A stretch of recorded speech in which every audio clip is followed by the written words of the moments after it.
Now, on our reference photo, it's very difficult to see. So you'll see I showed you a different photo there, one that I took without my spotlight on. So I'm going to use some neat white and just add a thin little edge using a fine liner.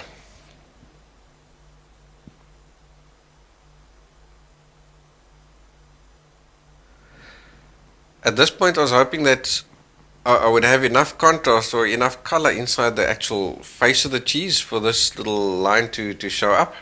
It didn't, so you'll see later on I do fiddle with it a little bit more in another way to make it stand out better.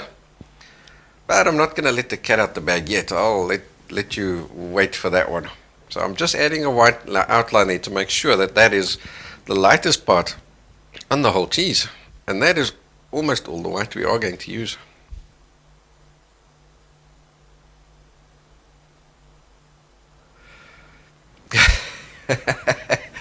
Tony says he tried eating some blue cheese the other day and it was awful. Yeah, this block of blue cheese is goat's blue cheese. I went around to all the shops. You'll be surprised. I wanted a nice wedge, a solid chunky wedge like this. And it was very difficult to find one. And the only one I could find was this goat's cheese. Alright, just take a look over here in the corner. Now I'm going to start working in those real deep holes in the cheese. So I'm using my shadow color, the darkest one that we mixed. So I'm putting in the basic color. And now again, you'd probably find that you'd have to fade this guy out towards the opposite side. Remember on these middle ones, we were fading them out towards the light. You'll often find that these ones you have to now fade out away from the light. And your hard edges are also going to tend to be on the light side. In other words, in here, in this case, it'll be on the right-hand side of our picture. So I'm just putting down those darkest ones, and I'll do my shadings again afterwards. Alright, so back to my goat's blue cheese. That was the only cheese that I could find that had some nice texture to it. It had the blue veins in it that I wanted, and it had the nice wedge.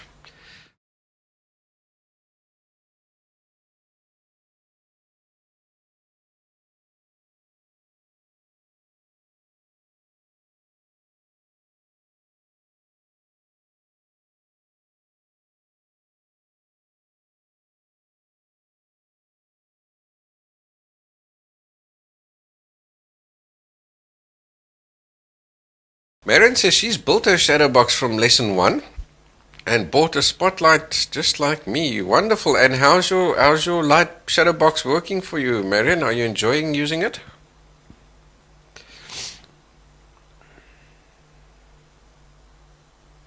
Tony says he'd be tempted to put a few crumbs on the table. Yeah, of course you can add a few crumbs on the table. Why not? That'll also add some interest, eh? Why I didn't do that is because I didn't break off a chunk of the bread. It's a solid. I decided to use the solid bread, so the crumbs on the table wouldn't make sense.